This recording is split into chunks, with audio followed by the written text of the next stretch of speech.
BJP MLAಗಳೇ, ನಿಮ್ಮ ಮಕ್ಕಳಲ್ಲಿ ಬಿಜೆಪಿಗರೇ ನಿಮ್ಮ ಮಕ್ಕಳು ಎಷ್ಟು ಜನ ಹಿಂದುತ್ವಕ್ಕಾಗಿ ಸಾವನ್ನಪ್ಪಿದ್ದಾರೆ? ಅಟ್ಲೀಸ್ಟ್ ನಿಮ್ಮ ಎಷ್ಟು ಜನ ಮಕ್ಕಳು ಹಿಂದುತ್ವದಲ್ಲಿದ್ದಾರೆ?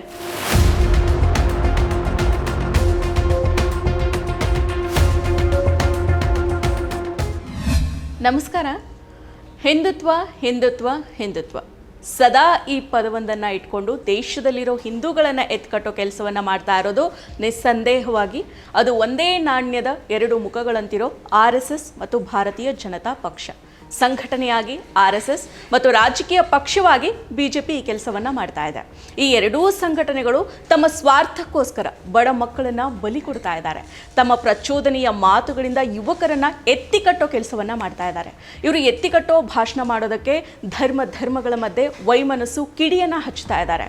ಇವರುಗಳ ಕೋಮು ಭಾಷಣಗಳಿಗೆ ಹಲವು ಅಮಾಯಕ ಜೀವಗಳು ಬಲಿಯಾಗಿದ್ದಾವೆ. ಸರ್ವ ಜನಾಂಗದ ಶಾಂತಿಯ ತೋಟ ಆಗಿರೋ ಈ ಭಾರತ ದೇಶದಲ್ಲಿ ಹಿಂದೂ, ಮುಸ್ಲಿಂ, ಕ್ರೈಸ್ತ, ಬೌದ್ಧ ಸೇರಿದಂತೆ ಪ್ರತಿಯೊಂದು ಧರ್ಮದವರು ಕೂಡ ಈ ದೇಶದಲ್ಲಿ ಬದುಕೋ ಹಕ್ಕನ್ನು ಹೊಂದಿದ್ದಾರೆ. ಎಲ್ಲರೂ ಕೂಡ ಈ ದೇಶದಲ್ಲಿನೇ ಬದುಕಬೇಕು. ಮುಸ್ಲಿಮರು ಪಾಕಿಸ್ತಾನಕ್ಕೆ ಹೋಗಬೇಕು, ಇಲ್ಲಿರಬಾರ್ದು ಅಂತ ಹೇಳ್ತಾರೆ. ಆ್ಯಕ್ಚುಲಿ ಮುಸ್ಲಿಮರು ಯಾಕೆ ಪಾಕಿಸ್ತಾನಕ್ಕೆ ಹೋಗಬೇಕು? ಅವ್ರು ಹುಟ್ಟಿರೋದೇ ಇಲ್ಲಿ, ಬದುಕ್ತಾ ಇರೋದು ಕೂಡ ಇಲ್ಲೇ. ಈ ದೇಶಕ್ಕೆ ಅವರು ಕೂಡ ಟ್ಯಾಕ್ಸನ್ನು ಕಟ್ತಿದ್ದಾರೆ. ಅವ್ರು ಯಾಕೆ ಈ ದೇಶನ ಬಿಟ್ಟು ಪಾಕಿಸ್ತಾನಕ್ಕೆ ಹೋಗಬೇಕು? ನಾವೆಲ್ಲರೂ ಒಂದು ಅಂತ ಎಲ್ಲ ಧರ್ಮದವರನ್ನ ಜೊತೆಗೆ ತೆಗೆದುಕೊಂಡು ಹೋಗಿ ಜೀವನವನ್ನು ನಡೆಸಬೇಕಾಗಿದ್ದ ಜನರಿಂದ ಆಯ್ಕೆ ಆಗಿರೋ ಜನಪ್ರತಿನಿಧಿಗಳು ಮುಸ್ಲಿಂ ಅನ್ನೋ ಒಂದು ಸಮುದಾಯವನ್ನ ಇಟ್ಕೊಂಡು ರಾಜಕೀಯ ಮುನ್ನೆಲೆಗೆ ಬರ್ತಾ ಇದ್ದಾರೆ. ಒಂದು ಬಾರಿ ನೀವೇ ಯೋಚನೆ ಮಾಡಿ, ಇಫ್ ಸಪೋಸ್ ಈ ದೇಶದಲ್ಲಿ ಮುಸ್ಲಿಂ ಸಮುದಾಯನೇ ಇಲ್ಲದೆ ಇದ್ದಿದ್ರೆ ಈ ದೇಶದಲ್ಲಿ ಬಿಜೆಪಿ ಅನ್ನೋ ಪಕ್ಷನೇ ಇರ್ತಾ ಇರಲಿಲ್ಲ. ಯಾಕಂದ್ರೆ ಬಿಜೆಪಿ ರಾಜಕೀಯ ಮುನ್ನೆಲೆಗೆ ಬರೋದಕ್ಕೋಸ್ಕರ ಮುಸ್ಲಿಂ ಸಮುದಾಯವನ್ನ ಹಿಂದೂ ಧರ್ಮಗಳ ಮುಂದೆ ಎತ್ತಿ ಕಟ್ತಾ ಇದೆ.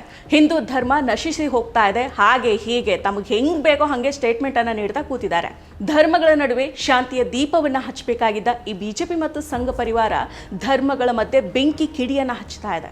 ಜನರಿಗೆ ತಿಳಿ ಹೇಳಬೇಕಾಗಿದ್ದ ರಾಜಕಾರಣಿಗಳೇ ತಮ್ಮ ಸ್ವಾರ್ಥಕ್ಕೋಸ್ಕರ ಜನರ ಮಧ್ಯೆ ಕೋಮು ವಿಷ ಬೀಜವನ್ನ ಬಿತ್ತಿ ತಮ್ಮ ಬೇಳೆಯನ್ನ ಬೇಯಿಸ್ಕೊಳ್ತಾ ಇದೆ. ಧರ್ಮದ ಹೆಸರಿನಲ್ಲಿ ಬಡವರನ್ನ ಬಲಿ ಪಡಿತಾ ಇದೆ. ಹೌದು, ಇಲ್ಲಿವರೆಗೂ ಕೂಡ ಈ ಬಿಜೆಪಿ ಪಟಾಲಂ ಮಾಡಿರೋ ಕೋಮು ದ್ವೇಷದ ಭಾಷಣಗಳಿಗೆ ಹಲವು ಬಡ ಯುವಕರೇ ಸಾವನ್ನಪ್ಪಿದ್ದಾರೆ.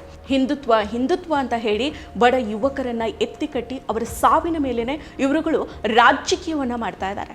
ಹಿಂದೂ ಯುವಕರ ಸಾವಿನ ಹಿಂದೆ ಒಬ್ಬನೇ ಒಬ್ಬ ಮುಸ್ಲಿಂ ಆರೋಪಿ ಇದ್ರೆ ಸಾಕು, ಅಲ್ಲಿ ಇಡೀ ಬಿಜೆಪಿ ಪಟಾಲಂ ತನ್ನ ಹಾಜರಿಯನ್ನ ಹಾಕತ್ತೆ. ಇದಕ್ಕೆ ಇತ್ತೀಚೆಗೆ ನಡೆದ ಒಂದು ಉದಾಹರಣೆಯನ್ನು ತೆಗೆದುಕೊಳ್ಳಿ. ಸುಹಾಸ್ ಶೆಟ್ಟಿ ಕೊಲೆಯನ್ನು ಕೋಮುವಾದಕ್ಕೆ ತಿರುಗಿಸಿ ಈ ಬಿಜೆಪಿ ಪಟಾಲಂ ಎಲ್ಲಿಲ್ಲದ ಪ್ರಯತ್ನವನ್ನು ನಡೆಸಿದೆ.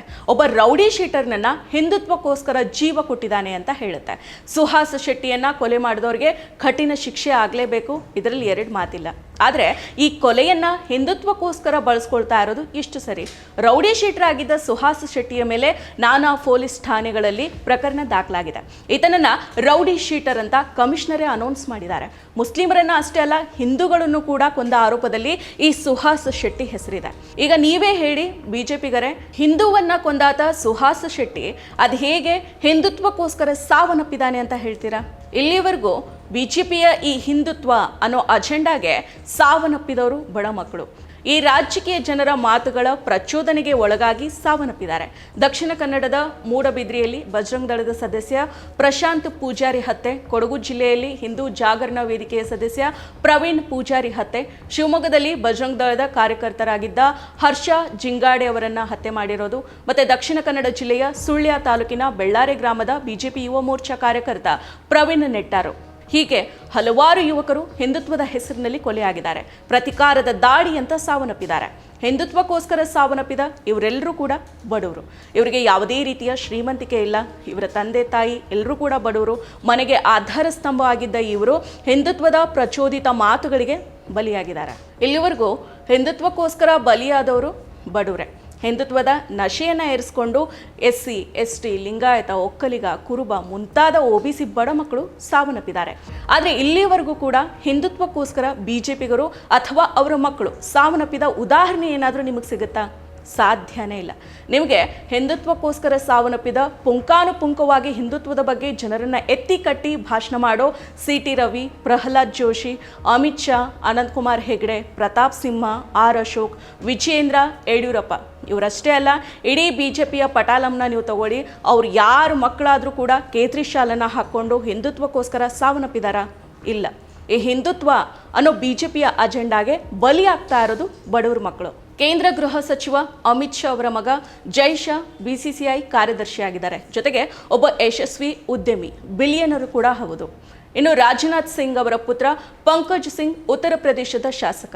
ಹಾಗೇನೆ BS ಯಡಿಯೂರಪ್ಪ ಅವರ ಪುತ್ರ BY ರಾಘವೇಂದ್ರ ಶಿವಮೊಗ್ಗ ಲೋಕಸಭಾ ಕ್ಷೇತ್ರದ ಸಂಸದ ಹಾಗೂ BY ವಿಜೇಂದ್ರ ಬಿಜೆಪಿಯ ರಾಜ್ಯಾಧ್ಯಕ್ಷ. ಇನ್ನು ಭಾರತೀಯ ಸಂಸ್ಕೃತಿ, ಭಾರತೀಯತೆಯ ಬಗ್ಗೆ ಪುಂಗೋ CT ರವಿಯವರ ಮಕ್ಕಳು ಇಂಗ್ಲೆಂಡ್ ದೇಶದ ಮ್ಯಾಂಚೆಸ್ಟರ್ ಯೂನಿವರ್ಸಿಟಿಯಲ್ಲಿ ಕಲಿತಾ ಇದ್ದಾರೆ. ಇತ್ತೀಚೆಗೆ SSLC ರಿಸಲ್ಟ್ ಬಂದಿದೆ. ಪ್ರಹ್ಲಾದ್ ಜೋಶಿ ಅವರು ನನ್ನ ಮಗಳು 90% ಮಾಡಿದ್ದಾಳೆ ಅಂತ ತಮ್ಮ ಖುಷಿಯನ್ನ ಪೋಸ್ಟ್ ಮಾಡಿ ಹಂಚಿಕೊಂಡಿದ್ದಾರೆ.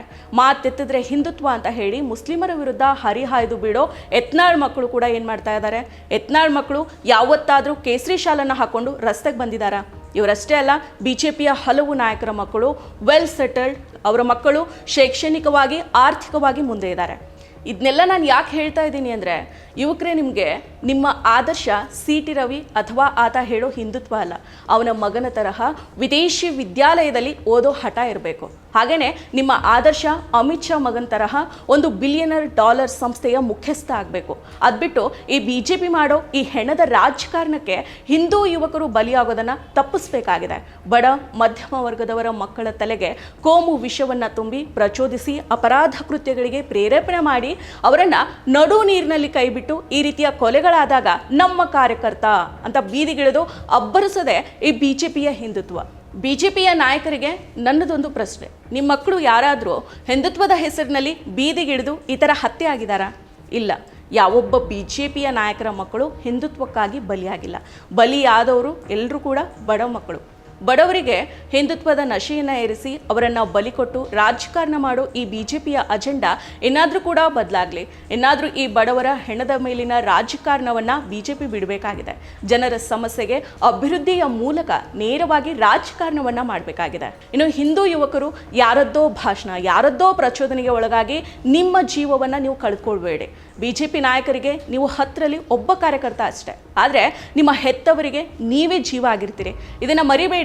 ಹಿಂದುತ್ವದ ಹೆಸರಿನಲ್ಲಿ ಜೀವವನ್ನು ಕಳೆದುಕೊಳ್ಬೇಡಿ. ನಮಸ್ಕಾರ. ಮತ್ತಷ್ಟು ವಿಶೇಷ ವಿಡಿಯೋಗಳನ್ನು ನೋಡಲು ಮತ್ತು ಹೊಸ ವಿಡಿಯೋಗಳ ಬಗ್ಗೆ ತಿಳಿಯಲು EDina.com ಯೂಟ್ಯೂಬ್ ಚಾನೆಲ್ ಸಬ್ಸ್ಕ್ರೈಬ್ ಮಾಡಿ ಮತ್ತು ಬೆಲ್ ಐಕಾನ್ ಕ್ಲಿಕ್ ಮಾಡಿ.